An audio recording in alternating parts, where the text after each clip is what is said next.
जानकी जीवन स्मरण जय जय राम. सद्गुरुनाथ महाराज की जय. Doctor V. य. कुलकर्णी लिखित प्रेम दिवाणी मीरा, श्री संत मीराबाई यांचे जीवनावरील संपूर्ण कादंबरी.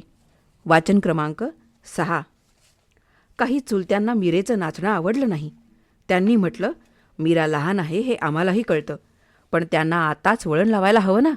त्यांना काही कळत नाही म्हणूनच आपण सांगायला हवं. तुम्ही नाचा, खेळा, उड्या मारा, गाणी म्हणा, पण कोणी आलं की ते ताबडतोब बंद व्हायला हवं. तुमचं गाणं आणि नाचणं आज कौतुकानं लोक पाहतील, पण उद्या माहीत आहे ना जेठानी, लोक काय कुसपुसतात ते. लोक म्हणतात मीरा लहान आहे म्हणूनच कीर्तन म्हणायचं. कुलीन मुलींनी असं लोकांसमोर नाचणं म्हणजे तमाशाच तो. पण आपल्या कोण तोंडावर बोलणार, आपापसात बोलतात सारे. म्हणता म्हणता दुधाजींच्या कानावरही ही वार्ता गेली. वृद्ध स्त्रियांनी स्पष्टच सांगितलं की मीरा मंदिरात नाचते, लोकांसमोरही तिचं नाचगाणं बंद होत नाही, तिला जरा धाक दाखवायला हवा.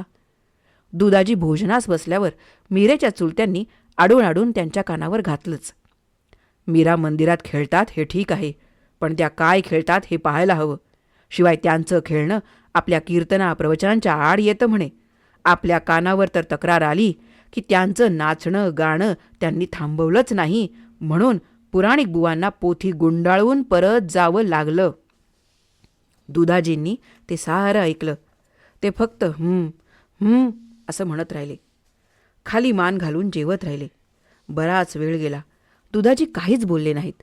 इतकंच काय, त्यांनी सरळ तो विषय पालटला. ते दुसऱ्या विषयावर चौकशी करू लागले. तेव्हा वृद्ध स्त्रियांना राहवलं नाही. त्या सरळ भोजनगृहातून आल्या, दुधाजींसमोर उभ्या राहिल्या. त्यांनी घोंगट तोंडावर ओढून घेतले आणि त्या म्हणाल्या, मीरेबद्दल काय सांगितलं ते ऐकलंत ना, काय ठरवलं आहे मग? दुधाजींनी स्मित केलं. हां, सारं ऐकलं. कल्पना आली. आम्ही मनात काही योजलं आहे. काय? जरा कठोर आवाजातच प्रश्न आला. ऐकायचं आहे? ऐका. आमच्या मनात येतं, मीरेला नृत्य गायनाची सहजच आवड आहे. ही आवड तशी दाबून टाकणं योग्य नाही. नृत्य करणं किंवा गायन करणं तसं वाईट नाही. लोकांच्या करमणुकीकरता ते केलं तर वाईट, पण देवाच्या दारी नृत्य गायन करणं काही वाईट नाही. नृत्य गायनानं देवाची पूजा करतात. नृत्य ही आराधनाच आहे.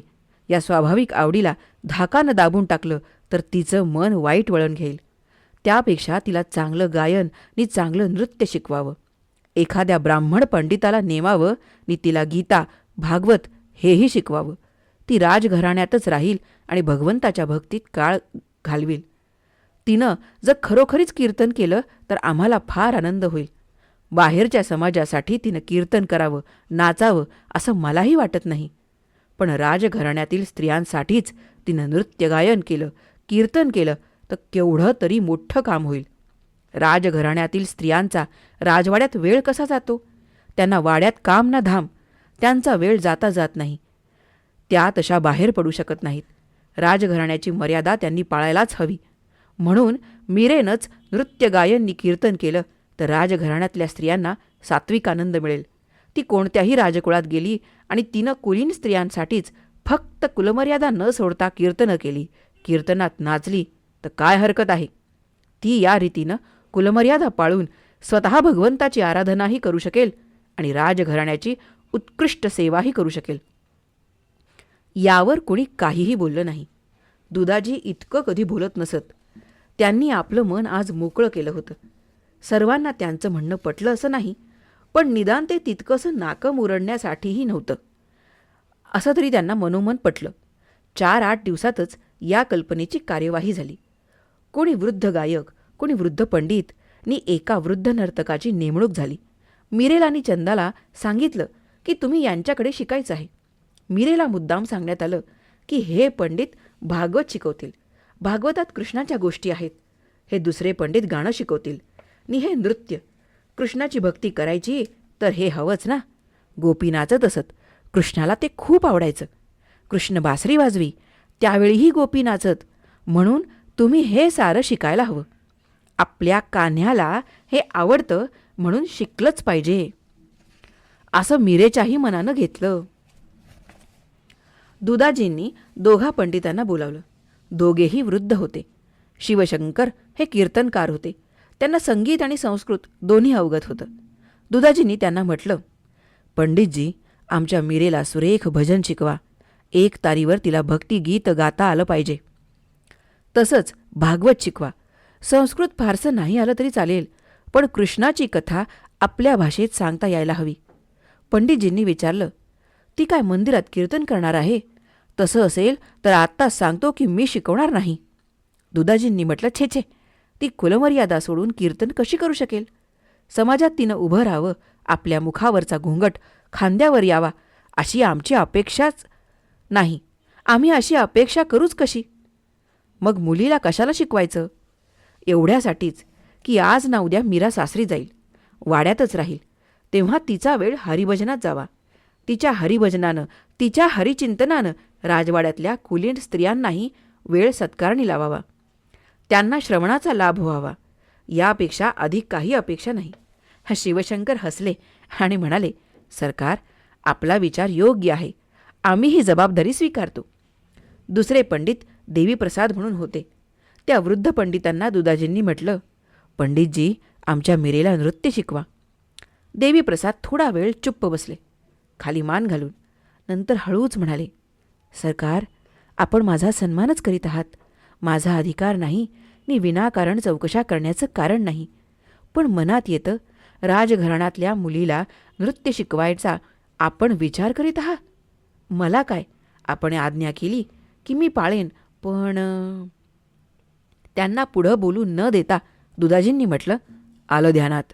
राजघराण्यातल्या मुलीला शिकवण्याचा आपला हा पहिलाच प्रसंग, म्हणून आपणास आश्चर्य वाटत आहे. आमच्या मीरेलाही कुठं दरबारात थोडंच नाचायचं आहे. ती कुणासाठीही नृत्य करणार नाही. किंचित हसत त्यांनी म्हटलं, अगदी नवऱ्यासाठी सुद्धा. ती भगवंताची भक्तीच करेल.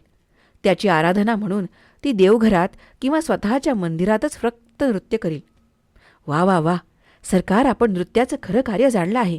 आज आमचे कान तृप्त झाले. नृत्य म्हणजे भगवंताची पूजा आहे. पण सध्या हैवानाच्या पूजेसाठी नाचावं लागतं. बसा, दुधाजींनी दोघाही वृद्ध पंडितांना म्हटलं. नंतर एका दासीला सांगून त्या पंडितांसाठी सरबताचे पेले मागवले.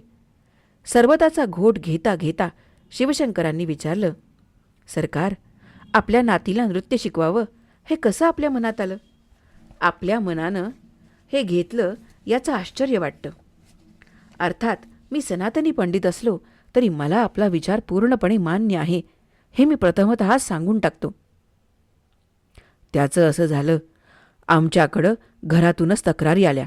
मीरा मंदिरात नाचते म्हणून एक दिवस आम्ही गुपचूप आड उभे राहिलो. मीरानी तिची मैत्रीण खेळत होत्या. खेळताना त्यांना त्यांच्या पद्धतीनं नाचत होत्या. येथील ती गाणी त्या गात होत्या. त्या गाण्यांना ना शिंडा ना बुडखा. दुधाजींच्या डोळ्यांसमोर ते दृश्य आलं. ते हसू लागले.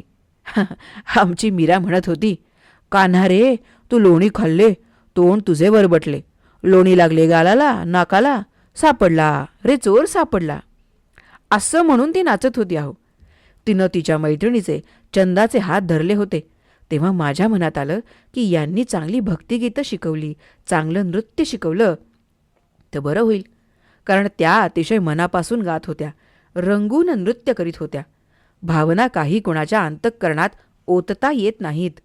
अंतःकरणातील भावना खेळवडही व्यक्त करतो आणि पंडितही व्यक्त करतो. भावना तीच असते, पण संस्कारानं अभिव्यक्ती सुरेख बनून जाते. तेव्हा मनानं घेतलं, यांच्या भक्तिभावनेवर जरा संस्कार व्हायला हवेत. भगवंताच्या समोर त्यांनी भक्तिभावनेनं नृत्य केलं तरी त्यांचं त्यांनाही वाटलं पाहिजे की संत महंतांच्या भावभक्तीचीच पुष्प आपण भगवतचरणी वाहत आहोत. भक्तिभाव व्यक्त करायला शब्द सापडले तर भजन होतं.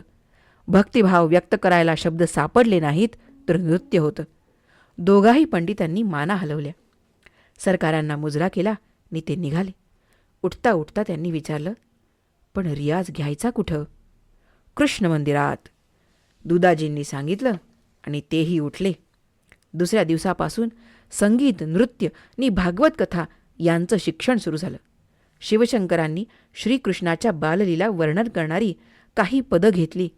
भागवतातल्या काही बाललीला सांगितल्या. देवीप्रसादांनी प्रथमतः काही मुद्रा आणि त्यांचे अर्थ सांगितले आणि श्रीकृष्णाचं रांगणं दाराआड लपणं, यशोदेनं कृष्णाला शोधणं, कृष्ण सापडत नाही पाहून बेचैन होणं इत्यादी छोट्या छोट्या प्रसंगांवर मुद्राभिनय आणि पदन्यास बसवून घेतले. काही वेळा तर शिवशंकरांची गीतं नि देवीप्रसादांचं त्यावरचं नृत्य अशीही नृत्यगीतं घेतली. मीरा मनापासून नृत्य गायन शिकत होती. एक दिवस शिवशंकरांनी श्रीकृष्णाची कथा सांगितली. एकदा काय झालं, श्रीकृष्णांनी त्याचे मित्र निघाले. यमुनेच्या तीरावर गायी चरायला ते जात. त्यांनी शिदुऱ्याबरोबर घेतल्या होत्या. कृष्ण पेंद्या गोंद्या म्हाद्या निघाले गप्पा मारीत. कृष्णाच्या खांद्यावर घोंगडी होती, हाती काठी, पायी वाहणा.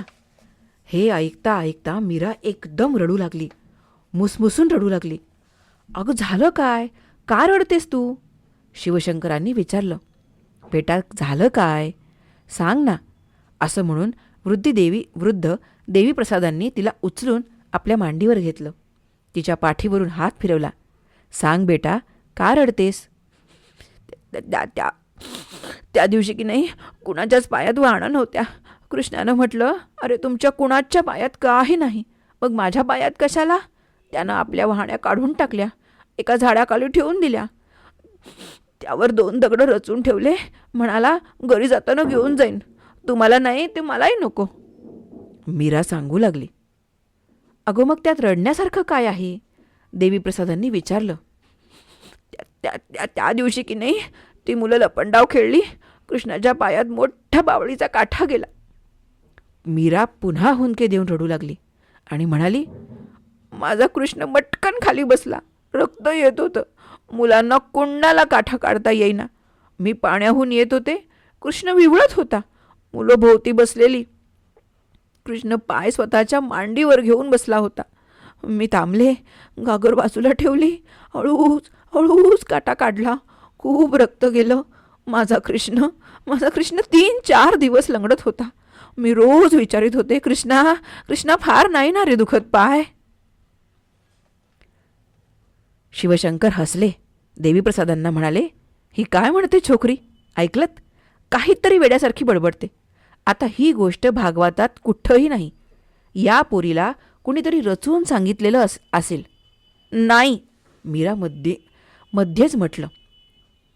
खरं सांगते आहे मी. कृष्णाच्या पायात काटा मोडला होता, मी काढला होता तो. भागवतात फार थोडं लिहिलं आहे. आणि मीरा खळखळून हसू लागली. गंमतच आहे त्या भागवताची. माझं नावच भागवताला ठाऊक नव्हतं. हसतच ती बोलत राहिली. भागवताला एवढंच कळलं की कृष्ण एक दिवस मला घेऊन दूर गेला होता आणि गोपी म्हणाल्या, हिनं कृष्णाची खरी भक्ती केली. बाकी काही माहीत नाही. माझ्या तर अजून खूप कितीतरी आठवणी आहेत. दोघाही पंडितांनी एकमेकांकडे पाहिलं आणि तेव्हा चंदा म्हणाली, गुरुजी, ही बऱ्याच वेळा असं बोलते. धन्यवाद.